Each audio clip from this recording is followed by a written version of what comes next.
This week on The Kid in the Wheelchair, I'm sitting down again with my parents, and this time we're talking about my surgeries, some of my surgeries that I've had, and the good and the bad and the ugly that went along with that. There's a lot of wild stories, there's some funny stories, and some tearjerkers along the way. So before we get into it, I do want to briefly just put a viewer discretion is advised on this episode, because there is talk of, heavy painkiller use, medical trauma, things like that. So viewer discretion is advised, but stick around. It's going to be a great show. We'll be back.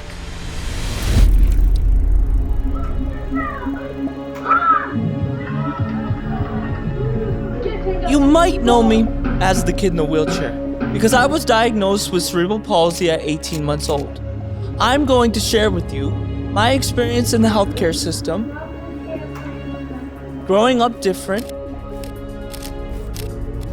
and what it's like living life on wheels. Alongside some of the people that have had an impact on my world, as well as the world of disability, I'm having those difficult and sometimes ridiculous conversations that reframe the way we think about disability.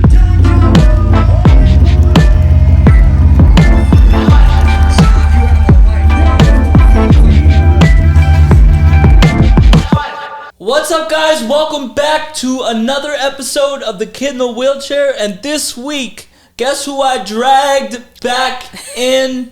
It's my parents. Yay. And you know what? I didn't really have to drag them back in because we're recording this on the same day. It's the magic of podcasts, right? But this week... What's a podcast?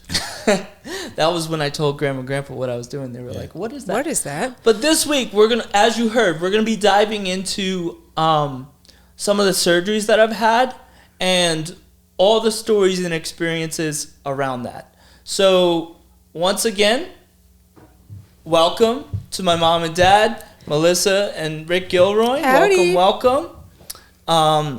So we're gonna dive right into it. So, doctors really started wanting to cut meat off the bone with me pretty early, right? So what were some of your earliest memories of doctors telling you, like, oh, he needs X, Y, and Z surgery, or like, if not need, just like recommending certain things? Mm-hmm. So, I think you were about... I can't remember how old you were. Well, they said what you're going to watch out for is the tone, right? Your stiff muscles, this and that. And they told us about releases that can be done on the muscles. And in particular, because you always walk on your toes, your heels don't touch. Right. Like a ballerina. Yes, without the grace. Or the tutu. Yeah. Anyway, so... the first one you had done was your calf and adductors. And those were releases, right? Releases, yes. So what are the releases? So they would cut your calf open and snip the tightest part of your muscle, and on both sides. Same thing on the adductors are the ones in your groin area. In the crotch muscles. Yeah. Because your legs were super tight and always wanting to scissor and stuff like that. So those were the first two you had done to try to release your muscles, get you down in a better... Yeah. Loosen it up, yeah. Loosen it up, get you down into a better standing position. Mm-hmm. So do you remember how old I was when I had those procedures? I think you were 4? 3? You're pretty young, yeah. 3 or 4. Yeah, it was before kindergarten. Now, apart from those procedures, was there any other procedures that they maybe recommended? Like, hey, he doesn't necessarily need this, but this is something we might recommend? The rhizotomy, right? The rhizotomy, yeah. We heard about the rhizotomy. That sounds scary. That was a scary one. What can, so for for people listening, watching, can you tell us like what is a rhizotomy? What is that? That's where they actually open up your back, go right down into your spine, and open that up and snip certain nerves. Oh wow! You know, What the hell? That's like freaking. You watched the whole thing on TV, I right? watched it. Yeah, I watched it on YouTube and You? No, you did. This was YouTube didn't exist back then. yeah, it did. The rhizotomy. I thought I was like super young. When did they recommend the rhizotomy? When you were 3. Yeah, YouTube existed in the in '96. Yeah. It did. Yeah. Huh. I don't remember that either. I don't know. I don't know. Well, Anyway, I have it at home. It's on. I can pull it up on YouTube Interesting. now, and it shows the date. Huh. That's cool. so I didn't watch it because I was scared to death to watch it. But you said Yeah, they snip certain muscles. They would test the muscle, give it a little shock, and if his leg moved, or if his arm moved, or if something moved that they didn't want to snip, they would leave it alone, and they'd keep going. Everything was numbered. It's on the computer. Everything was numbered. Blah blah blah, and they would just snip certain ones. That So- sounds So loosen it up from insane. information going to your Yeah. brain Yeah. back Yeah. and forth. Because I mean that's But there that's was what a lot of CP is. Yeah. Other things that could go wrong. I mean, it sounded good. I'm going to be honest with you. It Yeah. sounded like, oh wow, this is going to be like a cure, maybe A magic thing. Yeah, Yeah. a magic thing that will just let them walk normally. Yeah. Scary So part was opening up your spine. That's Yeah, that was like, creepy. yeah. So I mean what so when you say it sounded good, right? Mm-hmm. Obviously I didn't get the rhizotomy. I mean, so what was your thought process in saying yes to like the calf and abductor releases and saying no to things like the rhizotomy? hmm The calf and adductor releases are something that's done very often. The Yeah. rhizotomy was still pretty new. Yeah. It was a new procedure. Yeah. And so, yes, we automatically said yes to the calf and the Yeah. adductors. But the rhizotomy, we went down to Beth Israel Hospital. They did a whole evaluation on you. Mhm. And they came back and said, oh, yeah, he's a perfect good candidate, yeah. perfect candidate for this. Yeah. And then they said, we said, all right, what is the aftercare like? Oh, you won't be able to visit him. Okay. He's staying here Okay. for, God, how long was it? It was a long time, like maybe 6 months or something. We weren't allowed to visit you. They said children do better without seeing their parents That's insane. there Yeah, because that's kinda you pull on the heartstrings and they had to retrain your whole brain. They said after the rhizotomy they'd have to retrain your whole brain, your body. That seems We weren't crazy about that. No, that I- seems really. I can see why you guys said seems no sketchy. to that because it seems like some freaking Marvel Spider-Man right? like They want a total control over you. crazy shit. Well, this is when to do it. When they're little, they won't remember most of it, and they're going to be, blah, blah, blah. That just it literally sounds like you're like Dr. Frankenstein type situation where they're like, oh, just chop this nerve, chop that, and see what works. I would imagine the side effects are crazy too. Like, what were some of the side effects of potentially doing that? Potential side effects. I think Do you remember? I think paralysis was Yeah, one. paralysis. Paralysis. It could hit the wrong nerve. Who knows? Right. Could hit the wrong nerve, could make it worse. Mm-hmm. Incontinence, Yeah. where you'd need, a bag or a tube for the rest of your life. Mm-hmm. It's just Yeah. And So we I just- mean, yeah. quite obviously, that's like okay. We The- just the- weighed the pros and cons. Yeah, the cons definitely outweighed the pros. Yeah, on and that. then there was something called kyphosis that could happen later in life after it. It's a curvature of the back. Mm-hmm. After that, Yeah, so I mean, could be too loose after it. yeah. You know, So all of those things kind of went in. I can see why you would say yes to the calf releases. Yeah. Because it's kind of run of the mill. Yeah. And the rhizotomy, I mean, the name alone sounds like it's freaking like. It does sound like Frankenstein. It sounds doesn't it? crazy. Dorsal You know? rhizotomy. And- Yeah, dorsal rhizotomy. That's what it was. So you kind of already touched on. Did you? I can't remember. I think maybe you touched on what they said the recovery process would be from the rhizotomy.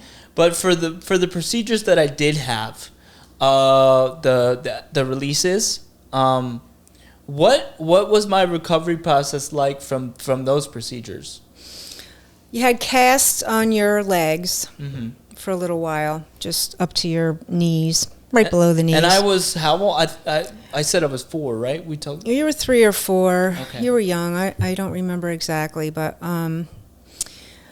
it wasn't a big deal. Yeah. Really. You did really well. You healed from Yep. it quickly, just like you were supposed to. Mm-hmm.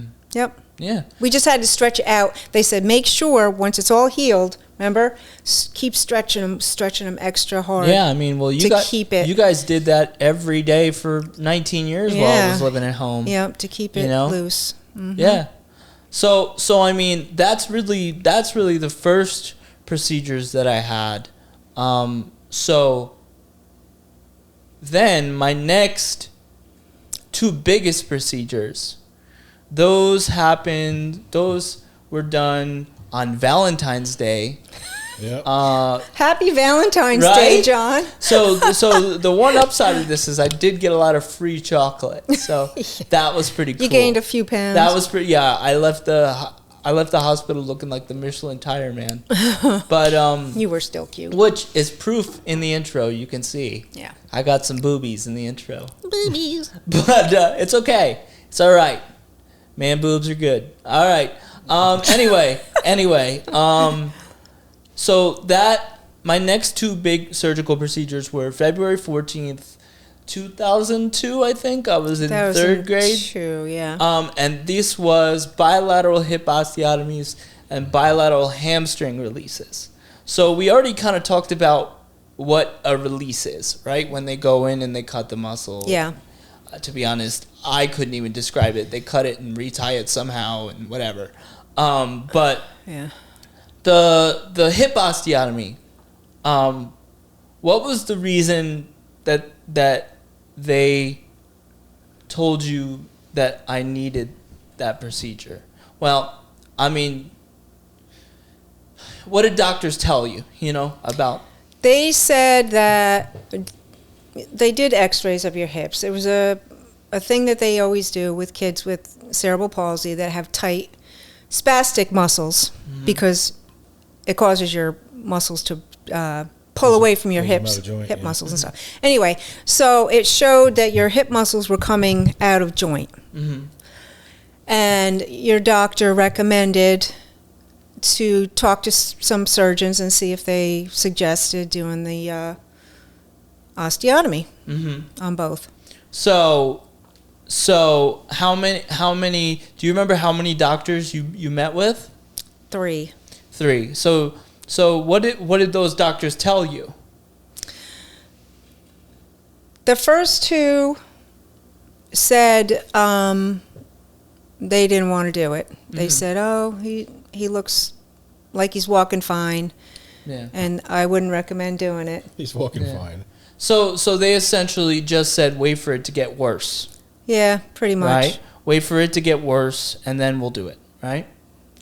Yeah. But the other doctor that you met with, how was he different? Wasn't he like supposedly one of the best doctors? Mm-hmm. And what did he say? He said, "Yeah, I would recommend doing it now before he gets older, because the recovery time will be less when you're younger." And he said, he basically said, "Oh, it's going to be an easy recovery." Yeah. Yeah. He wanted, few yeah. weeks And he said, and- "Oh, we could do them both at the same time. Few We'll weeks do of the therapy osteotomy and the So he just made it sound like it was going to be easy breezy walk in the park, Yeah. right? Yeah, Yeah. and they should have done both at the same time. Yeah, but I mean, I think you as parents, when you are thinking about, should we do this and should we not, those other two doctors just wanted to wait and see if I get worse. And then this doctor, I mean, logically it makes sense. Do it while he's young because he'll heal better. You know what I mean? Mm-hmm. And knock it out now so it doesn't get worse. Mm-hmm.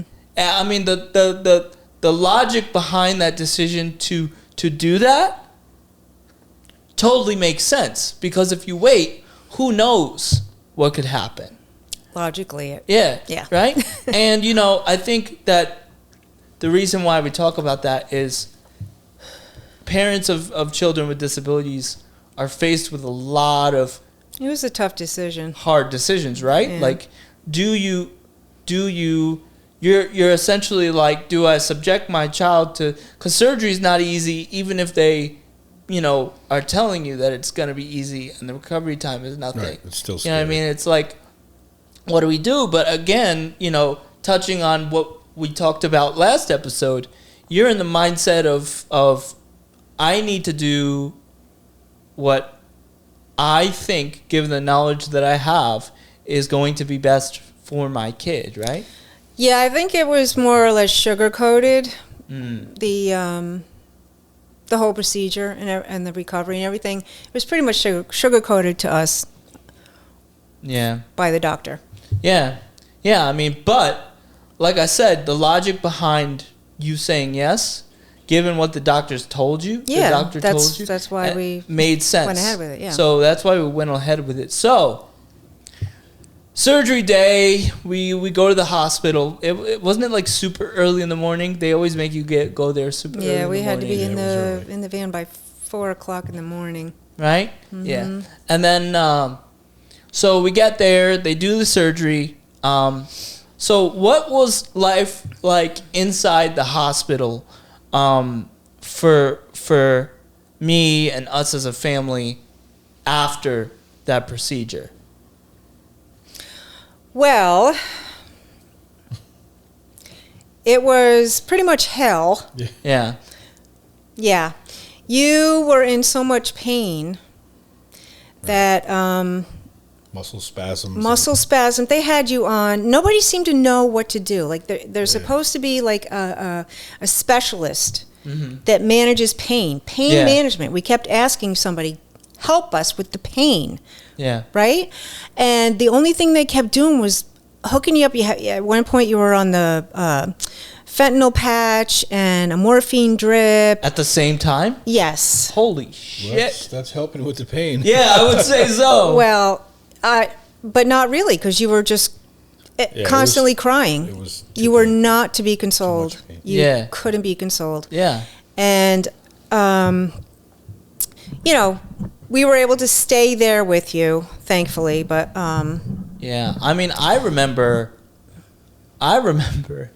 after that, I mean, like you said, I was on so much painkillers at the same time because they didn't really know what to do, that I started like hallucinating. yeah, you did. And a lot. And I remember some of them were funny. Like some of them were pretty funny. I remember like one of them, there was a Black Hawk helicopter that Yeah. delivered pizza to our room. I don't remember outside that. the window. I remember, and then the other one that I remember, I was like, I looked around and there was a bunch of like these pink elephants on the wall. Mm-hmm. There was that one, and then there was one where I looked around and there was toast on the Toast wall. on the wall, Everyone yeah. remember? Toast, and then you kept saying, "Tell me my 12 times tables." Yeah.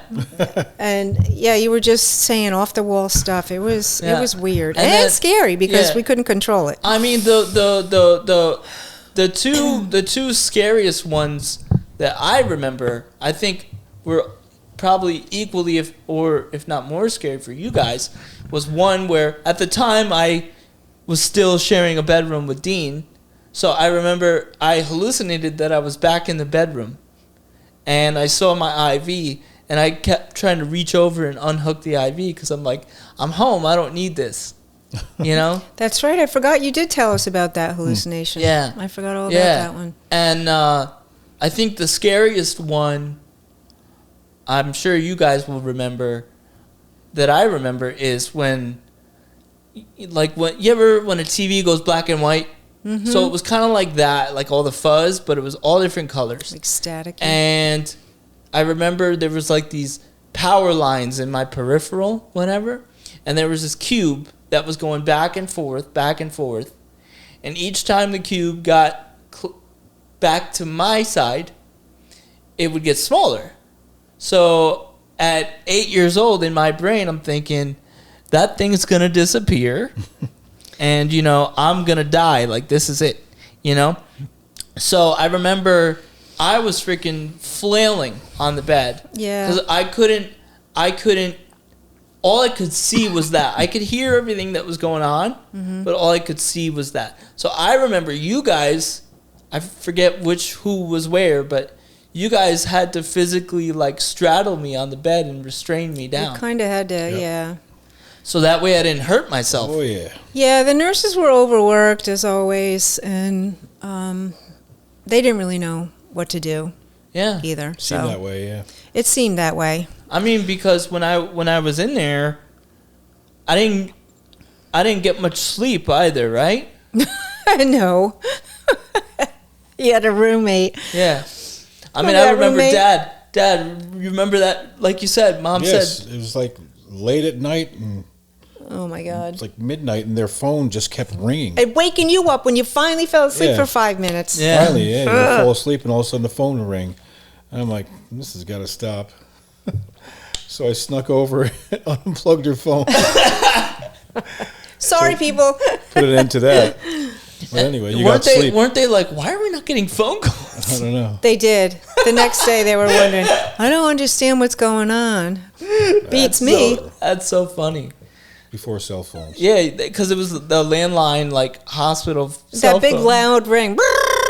Yeah. And it would just wake everybody up out of a dead sleep. And it was hard enough to get you to sleep. Like I said, it's just, it was horrible. Yeah. So I don't remember exactly how long I was in that hospital. I don't remember the exact number either. It wasn't that long. It was a blur. Yeah, I feel like it was like a week or Might have been like a week. Or like 2 weeks or a month or something like that. No, it was less than a month. It was a week or two. Yeah. Mm-hmm. And then I remember towards the end of my stay there, I kept saying, because I was in a SpicaCast. So for people that are listening and watching that don't know what a SpicaCast is, a SpicaCast is when it's your both your legs are fully covered all the way, your whole foot all the way up to the top of your thigh with cast, right? And then there's a bar in between to keep your legs out, like that, right? So I was in a SpicaCast, and I kept feeling like something was digging into my leg, kind of where the meat, where your thigh meets the beginning of your ass, kind of the meat in there. Your cheek? Yeah, the cheek. And I kept telling the nurses, like, oh, I feel something. It's digging in there. And they're like, no, you're fine. And then they wouldn't let you guys. We wanted to find out what the heck. Yeah. Because we believed you, and they didn't. Exactly. They would not let you guys roll me over or touch me at all. So by the time I got home, after they discharged me and I went home, and we had you were given the instructions still at home, don't roll them over, because my joints had to stay immobile, Right. Mm-hmm. So the PT came, I forget her name, but the PT came, and she rolled me over, and she was like, oh my God. Apparently, I had like a 6-inch deep gash. Ugh, it was gross. Underneath she said it looked like ground beef. Bloody hamburger is what it looked like. Yep. And it looked so painful. Yeah. So painful. Yeah, I remember and that was the reason you were in. One of the reasons you were in so much pain is because of that damn thing sticking in your butt. Yeah, and she said, I remember she was like, "You're lucky that you still have your leg." Yeah. Because it could have been infected. Infected. Guardian angels or whatever you. She was really nice. What the heck was her name? I can't remember. But so I talked about coming home, right? So what is your first memory kind of my homecoming? Some of the daily struggles or routines that we had when I came home from the hospital. We decorated. Yeah. We made welcome home signs. We had a hospital bed. We did have a hospital bed? Mm-hmm. Right in front of the fireplace. I thought that was his bed, but okay. Nope, we got a hospital bed. It was. All right. Yep. Yep. And once you got home, same thing. It was just like a carryover from the hospital. It was a nightmare. Couldn't sleep. Yeah. In pain. Just crying Muscle constantly. spasms. Yeah, I mean, I would spasm and be arced up like this, Yep, right? you'd pop right up. Yeah. And that went on for how long? oh my God. 2 months? I think it was like 3 weeks to 4 weeks. Yeah. And we got absolutely no sleep. Yeah, no sleep at all with both of us. We were like zombies. You would wake up in the middle of the night crying, screaming for Grandma and Grandpa. We had people volunteer to come in and sit with you while we slept. Yeah. But it didn't work. But we couldn't They would do... That was it. They said, we can't do this again. Because That's they didn't know how crazy. to console you, Yeah. and we couldn't sleep because we were right upstairs trying to sleep. Yeah. Yeah, The and muscle then spasms were bad. they Yeah. were real bad. And then Yeah. we were so tired, we both got sick. We both had a sinus infection, and it was awful. And, so during this whole time while I'm home, you're calling the doctor that did the procedure and like, hey, listen, Yeah. this is going on. Yeah. What do we do? Well, you actually. And he was like, I can't believe that's happening. What, really? Yeah, and And how he was many like- times did we bring him back there? And then the doctor said, "Oh, you're making me look bad, Johnny." Yeah. You're making me look bad. Jesus. Yeah. So So, he agreed to take the cast off sooner than you were supposed to have them taken off. yeah, I remember that. But, I mean, just to get him to believe you, Yeah.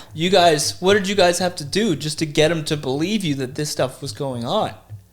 Well, we had to constantly bring you in there and show him what is going on. And we had to beg him for something else. You said, listen, in the initial thing, you told us there would be rehab set up for him right afterward. Mm-hmm. And that wasn't happening. Yeah. So what are we going to do about it? We need to do something.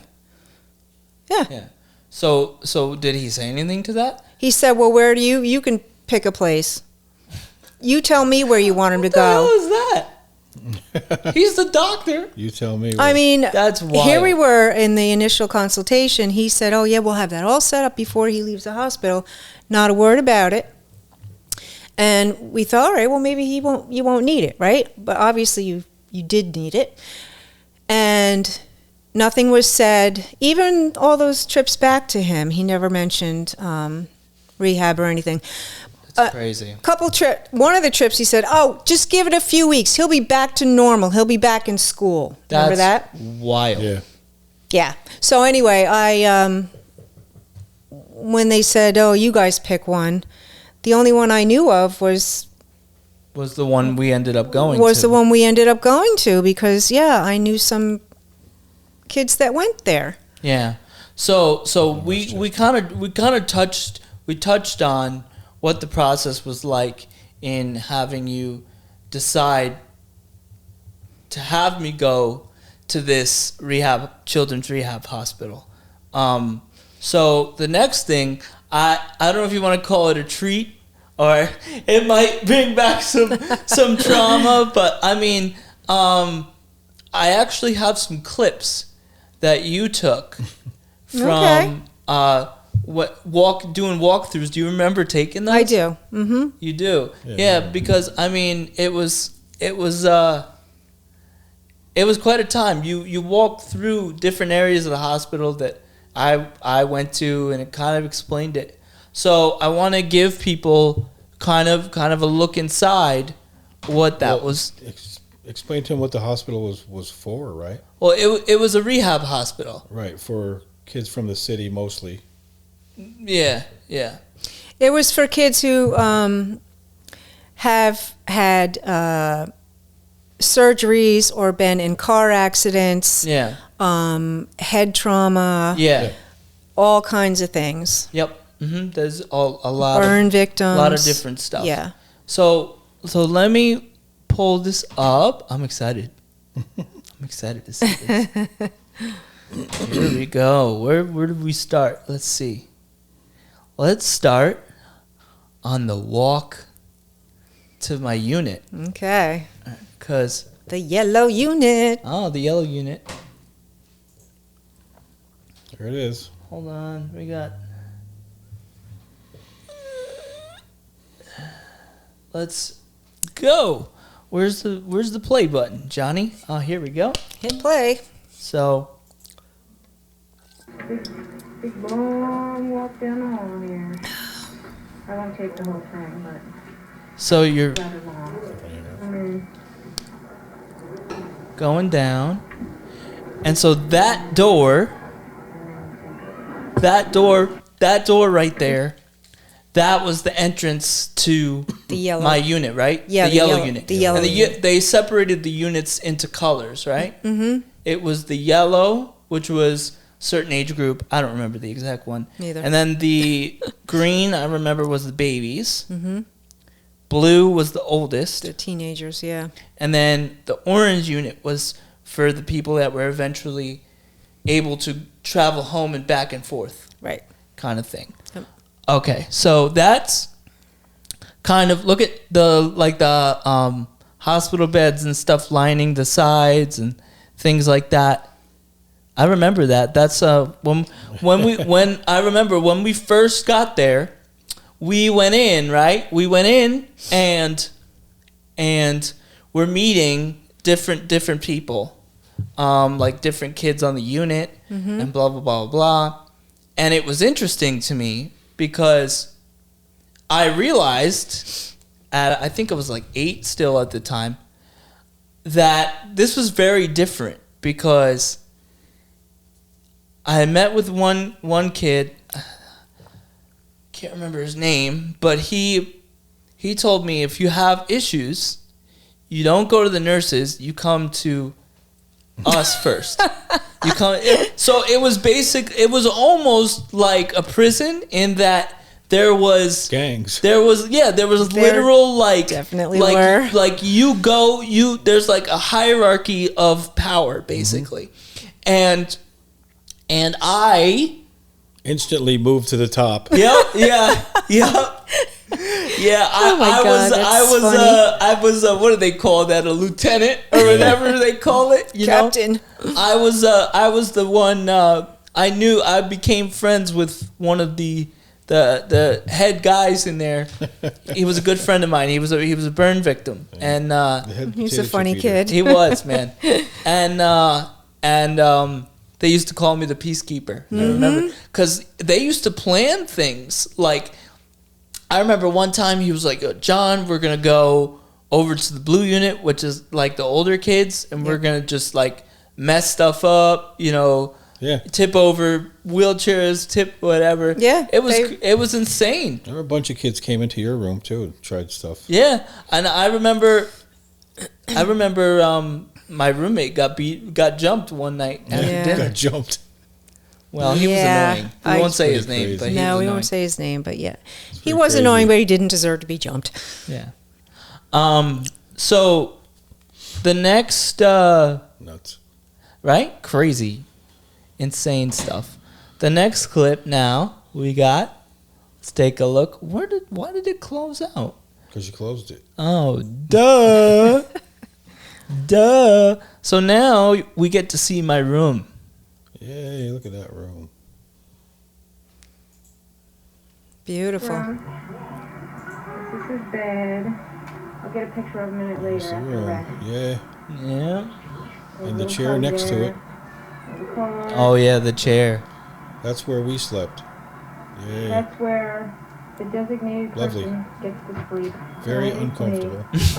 Tomorrow night is Grandma. Yeah, it was very uncomfortable. We took turns There's the sleeping door. there. Leads out to a terrace. We took turns. So that chair, that was the first thing. It's interesting. Let's talk about it because that was the first thing that seemed to jump out to you guys. So that chair right next to the bed. Let's talk about how traumatic that chair was for you guys. It was terrible. We both said at the same time. We there were 4 of us in rotation.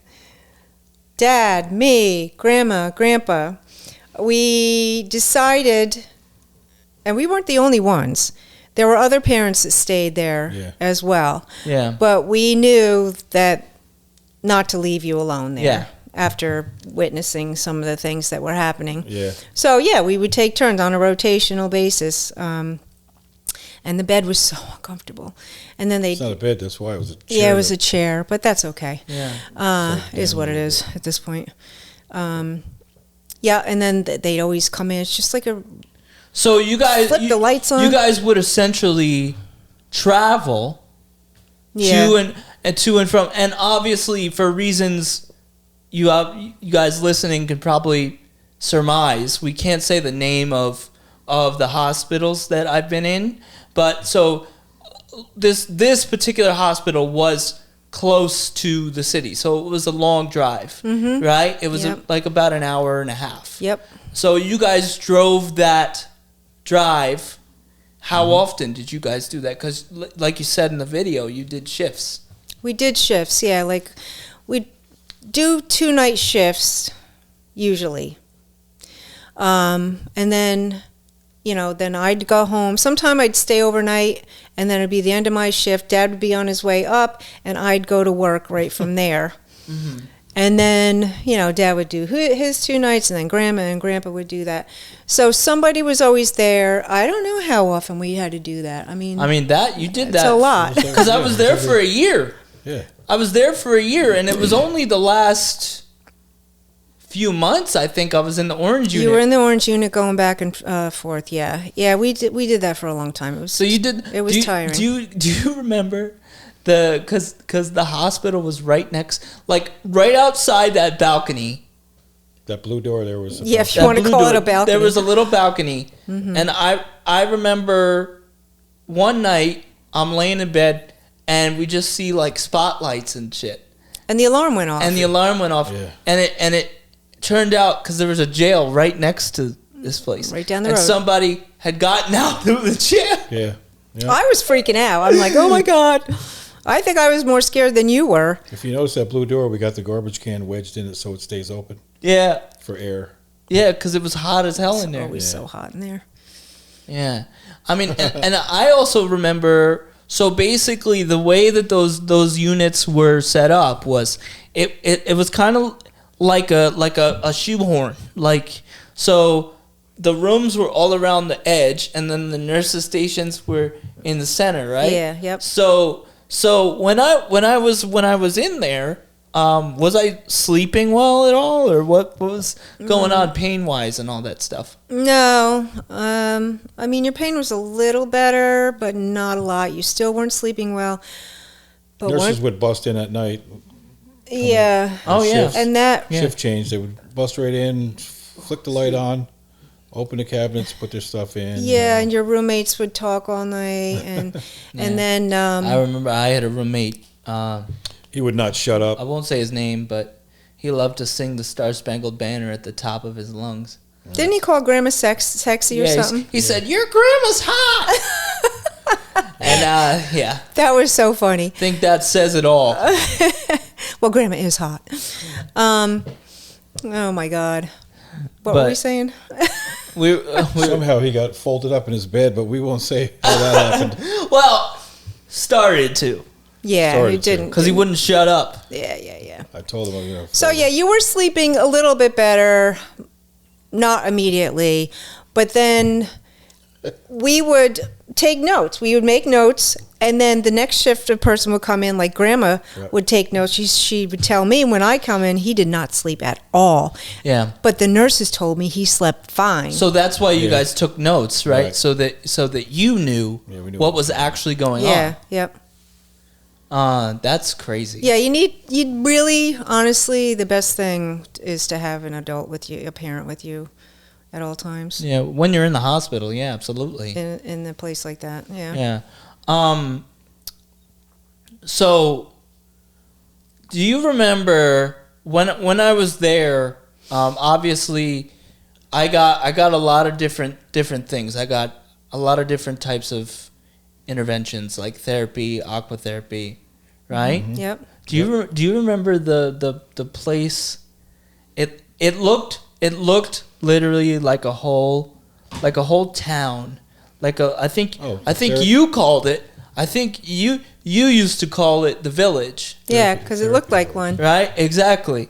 So let me I think we have video of that. Pull it up. Right there, the last one. Throw those headphones on so you can hear what you're share it, because we only have one pair. So yeah. So share one ear. Here. Lean over, get close. You're married and love each other. Just kidding. Here we go.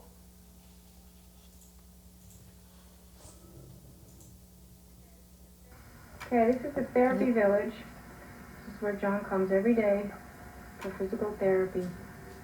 He's in here 2 hours a day. Usually on that I night, remember that wall of windows. Mm-hmm. And he also has pool therapy, but the pool therapy door is locked. Look at that computer. Oh my Really God. cool. They have all kinds of So little ancient. houses and all the balls. Bouncing on those balls. He sits on that Hey, big orange one. Or Still red do one that now. And bounces around. There's a bolster. Gross, John. And he stands in a stander. Actually, I think that's his over there, that green one, There's a stander back in there. Yeah. to get his legs used to spinning again. What's over here? Hey, who's that handsome guy? Oh, Here comes there's Daddy. Daddy. Well, hello there. Yeah, you see how it looks like a little village, all little buildings. I see and why you stuff. called it a village, because Yeah. it literally is. Yeah. Yeah, little houses in there. Up above is clouds and stars on the ceiling. So anyway, this is Therapy Village. There you go. So I remember, like you said, I would spend, what was it, hours there.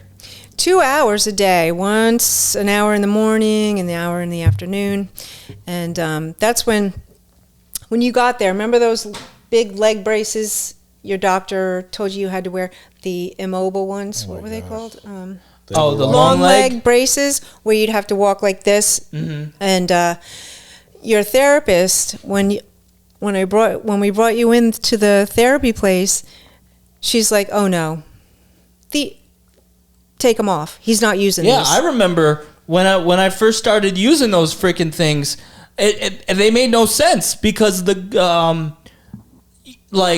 they had these like drop down latches on them, so that when your leg would straighten out completely for once, the latch would just drop and lock. So then I'd be just all of a sudden dragging my leg out of nowhere. Yeah, and I'm like, this is so freaking dumb. Like, yeah, well, I mean, your physiatrist at the time, before you had the surgery, got you ready for this. She's like, "You promised John to wear these?" You're like, "Yeah." She was the butcher. That's what I used to call her, the butcher.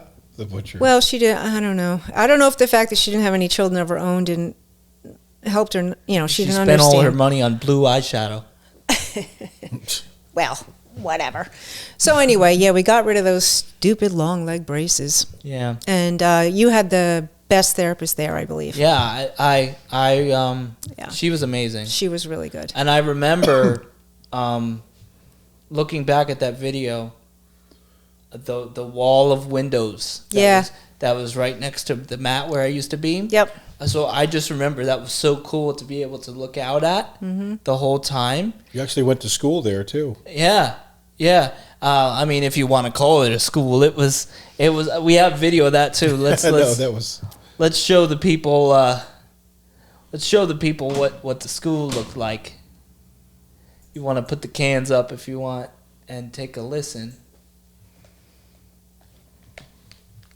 This is the school. Okay, this is the hallway to his school. You want to listen? The big mural on the wall with all different kinds of pictures. Yeah, I remember walking those Right now halls. it's really quiet because, like I said, it's Sunday night. Tomorrow, it'll be way too crowded in here to take any pictures. So, get it done tonight. Right through that white door is the principal's office.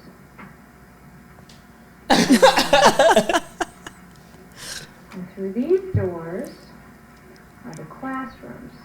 The doors are locked. Let's see. Oh, it's hard to see. Yeah, but you can kind of see. Yeah, a little bit. It's so each one of those cubbies in there, that's all an individual class.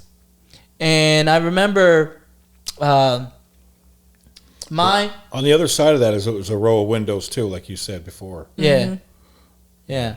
And keep in mind, like, I was in the hospital recovering, so I was still, like, on painkillers. You guys were fighting to get me taken off of, the big one I think they had me on was Valium, right?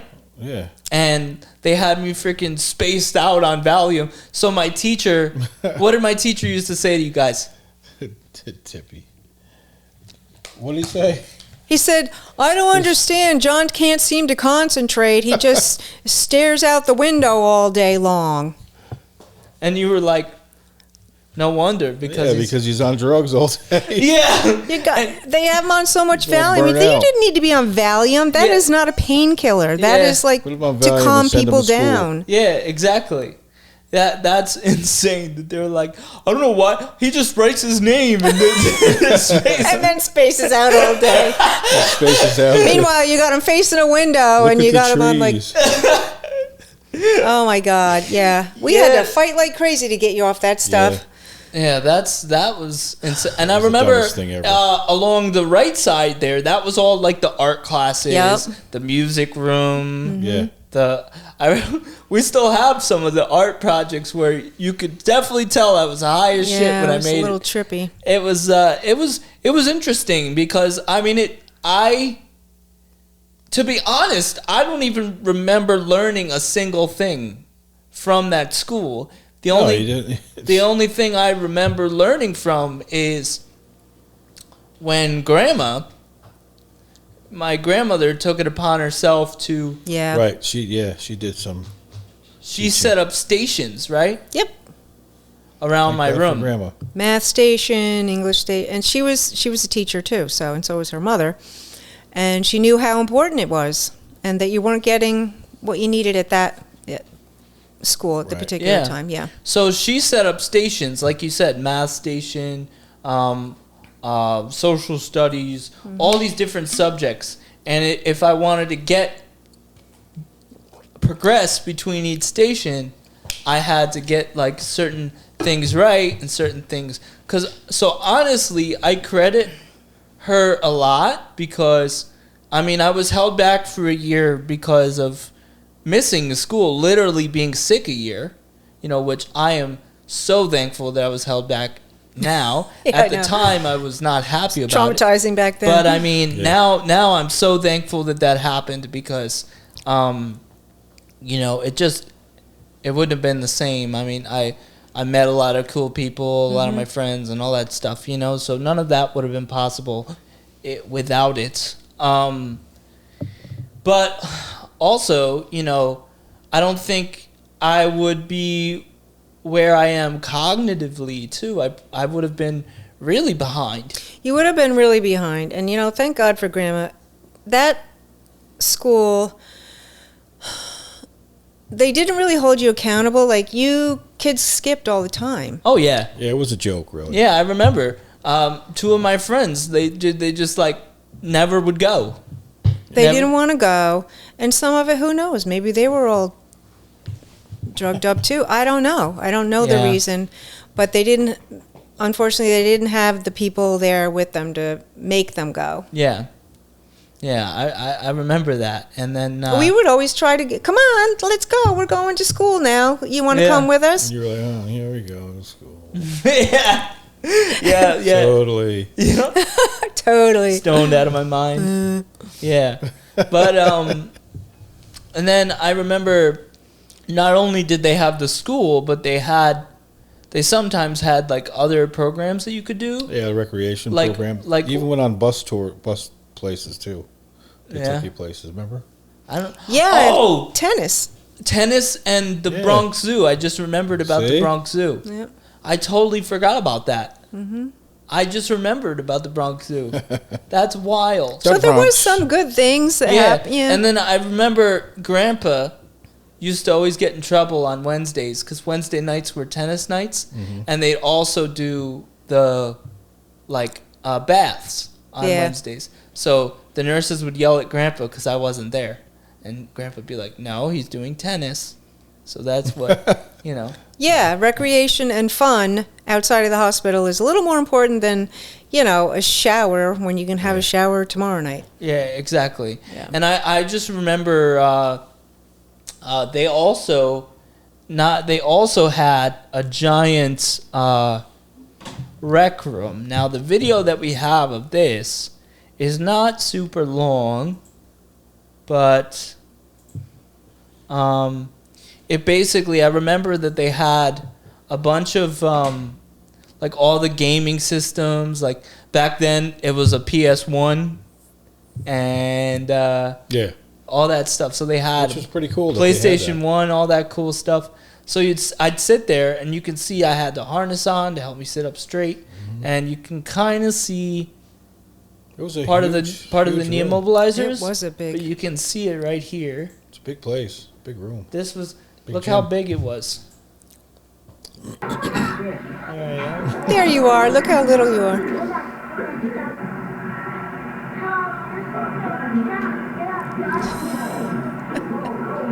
He's got the remote So- in his hand, controller. Yeah. See, always been a gamer. Always been a gamer since I was little. That was during my obsession with bright colored clothes. I loved freaking neon colored clothes. Oh, orange. Remember your obsession with orange. I also remember, looking back on some of the, people that I met and experiences that I had. There's a lot of things that like stick in my mind, and two things that really stick in my mind are,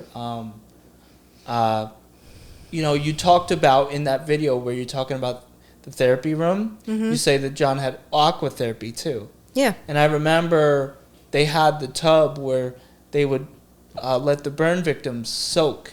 Yes. Because with burn victims, they need to peel the dead skin off, and it's very painful. So I remember I'd be in aqua therapy, and simultaneously I'm hearing, some of my friends Screaming. like, Yeah. It had to be so painful. and I was like, what the hell is going Yeah. on? Because the only thing that separated you was like one of those privacy visors, and it was just so like surreal. So Yeah. that's something that sticks out. And then the other thing that there was a young child who one of his family members I think threw him up against a wall, Yeah. and his vocal cords collapsed. So he spoke like this, and he would like point Right. whatever. And I think he was like had to be like 3 or 4, Yeah, he was very young. something like that. And he somehow, I forget how we initially met, but I remember Well, he just would always just go and point at you. Yeah. He That's how he liked talked, you. yeah. he just kind of like gravitated. Yeah. And I remember one day, he used to always come every night and make me watch Power Rangers with him Yeah. on one of those like movable carts, Yeah. that they would move, Oh, yeah, I Yeah. remember. move from unit to unit, Uh-huh. So he would always make me watch Power Rangers with him. And it was interesting because I remember the nurses in my in his unit came to me and was like, "Listen, Darnell, he's trying to learn his colors, and he can't seem to get it, right? So he likes you, so could you help him, right? So he had a tray on his wheelchair, so I'm 8, 9 years old. I forget if this is after my birthday, but I'm thinking to myself, nobody thought to just print something out and put it on his tray. Like, that's so like Seems common like knowledge. common So sense, basically but- what I did was I had the nurses print out a sheet that had all the colors on it, and I would just point to them like, this is orange, yellow, green, that type of stuff. And then as I pointed to each one, he started to learn his colors. Okay, I think people just discounted him, and because he couldn't use his words, he just made sounds. But so no one really listened to him when he was, because they didn't take the time. Right. Actually, if you were around him long enough, you understood like a or a meant two different things. Though, Yeah. really, seriously. Yeah, I remember one night he was watching Power Rangers. He and I had to pee so bad, and he would not let me go. Like, and I was like, dude, I have to go because my bladder's about to explode. And I think I peed my pants a little bit that night. Oh my God. That's okay. That's Oh, all right. it was for You did a him. little. Yeah, exactly. But so there's two more questions I want to ask you guys. So the first one is, having talked about all this and all the emotions and all just the crazy hellscape that we went through, do you as parents still harbor any negative emotions or even guilt from that time? Yeah. Guilt, yes. And why is that? Just because I feel like maybe we should have not listened to the third doctor and listened to the other ones. But then it goes both ways. Like, okay, I feel guilty for listening to him and everything he went through, but then if we had waited, then it could have been worse down the line. So it's mixed emotions, but I do have a lot of guilt about it because of everything you went through. Well, go ahead. He wanted to do that double operation. Maybe it should have been just one operation and then do another one later on. Right. That's another thing. We didn't. Yeah. But he said, Yeah. we're going to what he said, Exactly. So before I move to the last question, I did want to take this opportunity to just speak to you both, because I know that, like you said, it's easy to harbor those, like, what if we did this? What if we did that? What I should ifs. have done that. Understand that you can let go of that guilt, because it's not your fault.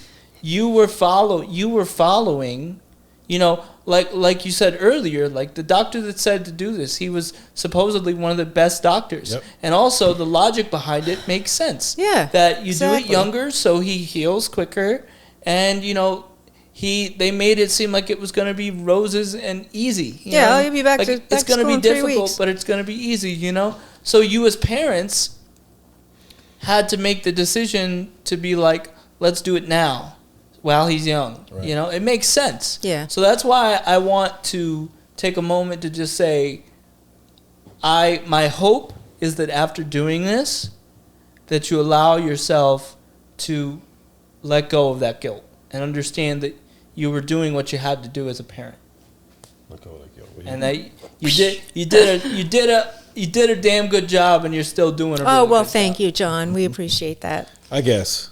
So, with all of that said, my final question is, looking at where you are now, if you could look back or go back and say one thing to your younger self who was going through this wild experience, what would it be? That personally, I would say you did a really good job with everything that was put in front of us. I second that. Yeah. I think we did pretty good. You know, I mean, it was we it was did all the hell. right We things. only touched on part of what happened at the hospital. As far as all the kids and the this and then that and the other thing. Yeah. There was a lot, yeah. and we can't say everything that happened, obviously, It definitely was a lot. Yeah.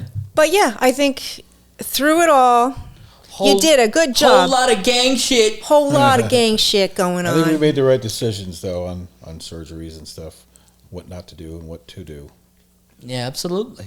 Yeah, I mean, we were strong. We fought for what we believed in was right while you were at the hospitals, and we wouldn't do anything different now. And younger self, you did a good job. Amen to that. Thank Pat you myself so much. on the back. Thank you so much for coming back. I know this episode was probably not easy at all because it's a very Brings back a lot of memories. difficult topic. But I want to say thank you again for coming in here and sitting down and talking, and we'll see you again soon, maybe. Okay. All right? All tomorrow. right. See you later. Thanks, John. All right. Guys, thank you again for tuning in. This was a great episode. Hope you enjoyed it. As always, make sure to subscribe, leave a comment, like, share, and I'll see you next week. Take care.